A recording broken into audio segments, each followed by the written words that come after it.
Evelyn to Philip, V-mail dated May 22nd, 1944. My own. Sorry I must resort to V-mail again, but I find myself with little to say, and hence find it wiser to use this form. I feel much better today, and I'm inclined to believe it was my period that caused the ill feelings. Believe it or not, I'm finished, and it isn't quite 3 days. That is unusual for me, as you well know, and can well be the cause of my feeling so ill. It is and has been terribly hot all day long. I hate this kind of weather, and I hate the washed-out feeling that usually accompanies it. Oh well, such is life. Adele is becoming fresher day by day. She picks up her hand to slap at the slightest provocation or remark or action by anyone, including myself. I had to interrupt this after the first paragraph to go upstairs and rock and sing her to sleep. The heat has her too, and she started to cry, being unable to fall asleep. I give her a lot of cool tea with lemon, and she has learned to call it tea. Every so often she comes out with a word, doesn't know what she is saying, or does know and forgets. Today, for instance, she came out with the word high chair as clear as a bell. She couldn't repeat it when asked. That's how they learn to talk. She'll soon be able to use 2 or more words and perhaps small sentences. I gave her 2 baths today. One in the afternoon before her nap and one this evening. I'm going to give myself a good rub down and a cool shower before I hit the hay. I'm very perspired and uncomfortable. I didn't get the opportunity, sweet, to mail off the package and promise to do so tomorrow without fail. Do you want me to get more chewing gum or chiclets? I don't know if I can get chewing gum, but I think I can get chiclets. I had a nice V-mail from Milt, and he has been very thoughtful. He writes to me whenever he gets the opportunity, even if he doesn't get mail from me. I must try to write to him more often. My mother washed for me again today, thereby saving me a big job. She also washed our summer quilt, the one Lil gave us, and it washed beautifully. I thought I'd get to see Song of Russia with R. Taylor at the Lindley this evening, but no go. Mom went to see it with Mrs. Feldman. I'll try to catch it when it comes to the Broad. It's over 3 weeks since I've been to a movie, and I'd rather like to see a good one when I do go. There hasn't been much of any account playing around lately. You have it, chum, to use the English way. Sorry, though, that you can't have me personally. But I hope that day isn't far off, the day of reunion when we'll have each other to have and to hold and to love. I adore you, my darling Phil, and want very much to whisper it in your ear. Now, if you'll just come a little closer, closer, closer. Ah, that's better. I love you, and if you don't mind a bit of demonstration this hot night, here's a big hug and a couple of million kisses from your Ev. Philip to Evelyn, 23 May 1944. Ev, my darling, just returned from London this afternoon. The train I was supposed to come back on was canceled, and I had to wait till the next one. Result, I reported 2.5 hours late. But since it wasn't something that could have been foreseen, nothing was done about it. The train to London yesterday was so crowded that I had to stand all the way. However, I had a great view of the country we were passing through, and I hardly minded the tedium of standing. The country, was really lovely, sweet, and I wished 1,000 times you might be there to see it. Spring in all its heartening evidences of new life made itself felt in the very air. Each flower and shrub was dressed in its Sunday best. Once arrived in London, and more specifically Leicester Square, I strolled about to see what pictures were showing. The first one that caught my eye was "See Here, Private Hargrove" with Robert Walker. Yeah, I know, he's Jennifer Jones's husband, and she has 2 kids, and she's suing for divorce, etc., etc. Donna Reed, Keenan Wynn, and others. Well, Chippy, I enjoyed this one very much. Robert Walker, or whatever else he may be, is a most gifted and personable young actor. He is Private Hargrove to a T. Donna Reed is lovelier than I have ever seen her. At times she is downright, page 2, eatable.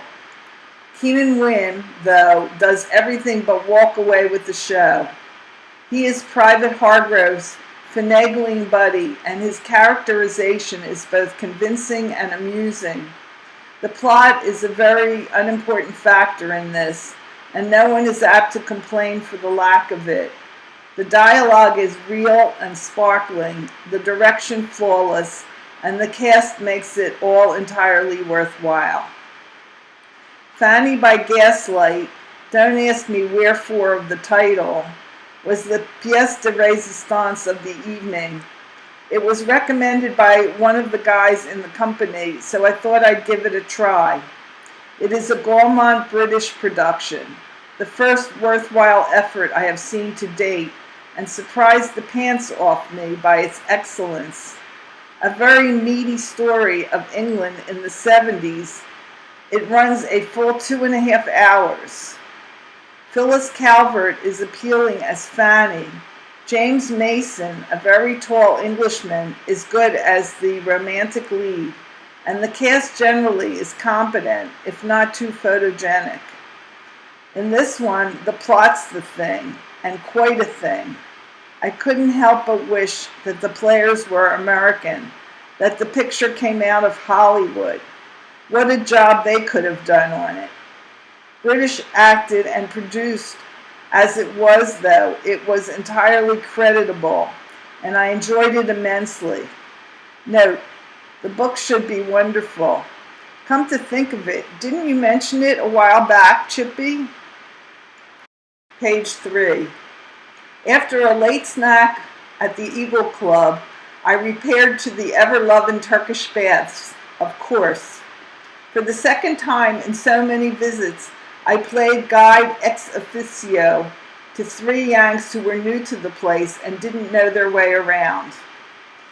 In the process, I managed to steam myself like a lobster. If you were aware of an outside influence at date time, pay it no mind. It was only the masseur who was intimately occupied with my body at the time. This morning, waking at 8 o'clock, I rose immediately, meaning to get to the station early to get a seat on the train. After a hasty breakfast at the Eagle, I wasted no time getting there, only to find the 10 o'clock train had been canceled, as were many others. The next train to where I wanted to go was the 11:10. It was now only 9:30, and already the queue for the 11:10 was forming. There was nothing for it but to sweat it out. I got mighty tired standing, I can tell you. Finally, when the mob was let through the gates, I made a dash for the train and managed by sheer luck to spot a last seat in a compartment that was already all but full. The trip back was delightful. First, because the bright May sun over the landscape enhanced the beauty of the prospect. Second, because in the seat opposite, a woman was holding a most adorable baby, a little girl of about 2.5 years, blonde and blue-eyed, and page 4, cute. I could hardly pull my eyes away from her. The mother looked at me oddly from time to time, and no wonder. You remember my distressing habit of staring holes in anything that attracts me. She must have thought I was nuts. Of course, I couldn't help conjecturing what my own pumpkin will look like at that age. and if I will have the rare privilege of holding her and fondling her about that time. You can bet I was missing her very much all the way of the journey, and envied the mother of that little girl, the feeling of the baby in her arms. How I longed for my own sweet pumpkin, and how empty were my arms for the need of her. So big grew the lump, and so high did it climb in my throat that I was forced to tear my eyes and my thoughts from the baby across the aisle, to find solace in the peace of calm green vistas. There was no real mail yesterday, but today I received your letters of 11th and 12th May, and Jack N's letters, which you forwarded. Your concern with Harry's criticism of your action in allowing that most kind sailor to give you and the pumpkin a lift is, in a word, unwarranted. Harry would do well to consider his own inconsistent ethics before presuming to criticize anyone else's. If he really wants to know what I think of the whole business, here it is.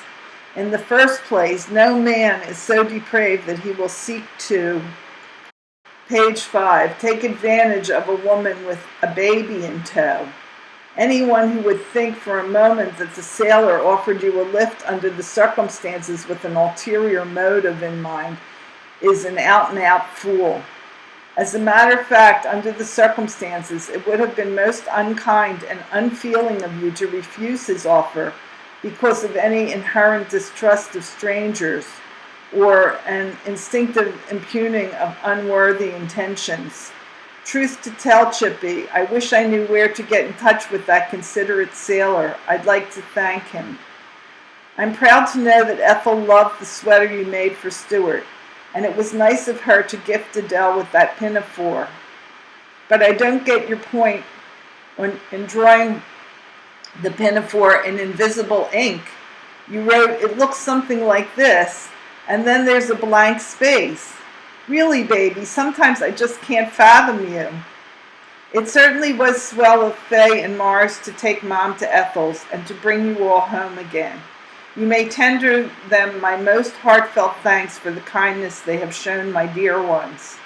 The fact that you have put on a few pounds, Chippy, certainly comes under the heading of good news. I most certainly would like to see you gain some more weight. Don't jump at conclusions, baby, just because I don't, page 6, tell you that I wanted cars doesn't necessarily mean that I lost. It just means that I see no point in mentioning winnings that might very easily disappear at the very next session. It just so happens that I won about $20 on that particular night you mentioned, so there now. Since nothing in your letter of the 12th calls for comment, and because it is just about date time, and therefore bedtime, I'll sign off now with all my love to my adorable Chippies, and to Mom, and to Harry and Goldie, and to all the Pallers. Tell Harry that I hold no brief with him. Every man has a right to his own convictions, and I'd be the last one in the world to let our differences in this respect influence the brotherly affection I feel for him. The days of dislike and distrust, and yes, I'll admit it, disgust I felt for him are far, far in the past. He has proved himself to be a conscientious husband and son and brother, and I admire him for it, because I know better than anyone what he had to go through to attain that stature. God bless you all. Yours ever lovingly, Phil. Evelyn to Philip, V-mail dated May 23, 1944. Dearest Phil, here I am again via V-mail. The weather made a decided change today, from hot to cool. Since it was Gimbal Day and Sarah was spending the day in town, I decided to meet her when Adele naps and tried to get myself a dress and sports shoes. Adele, by the way, was a model child today. She ate well, asked to go every time, didn't get into too much trouble, and added many new words to her fast-growing vocabulary. She now calls Betty, Betty, and says the words hot distinctly. She enunciates perfectly, and even the T in hot is very clear. When I placed her in her bath last night, she said hot. The water was just a bit too warm. She pronounces light minus the L. She's inclined to be neat. I took her into Mrs. Fromer's this morning, and a carpet was slightly messed. She bent to straighten it and even straightened the fringe properly. She was pulling the chairs in the dining room about, and when I asked her what she did to the chairs, she promptly replaced each one. All of which means less work for Mother, and which pleases me no end. As I was saying, I put Adele to sleep at 1 and skipped into town. I met Sarah at exactly 1:30 and we shopped about. I almost bought a dress that had been reduced from 17 to 8. It was a pea green and brown paisley, very plain but very nice. The print was hard on the eyes and it made me hesitate, so much so that I decided against buying. We tried almost every shoe store on Chestnut Street, and I couldn't get a nice pair of short sport shoes. I wound up buying a pair of stockings just so I wouldn't have to go home without a package. I did see one thing I would have loved to buy, a pair of earrings, $8. They were oblongs of aqua stone with small gold leaves and very, very pretty. If they still have them after I get my next check, I might splurge and buy them. I need so many other things that I can't see the sense to buying earrings right now. I was back at 3:45. Adele awoke at 3. Mom dressed her. Harry put her in the playpen, and that's where she was when I walked in.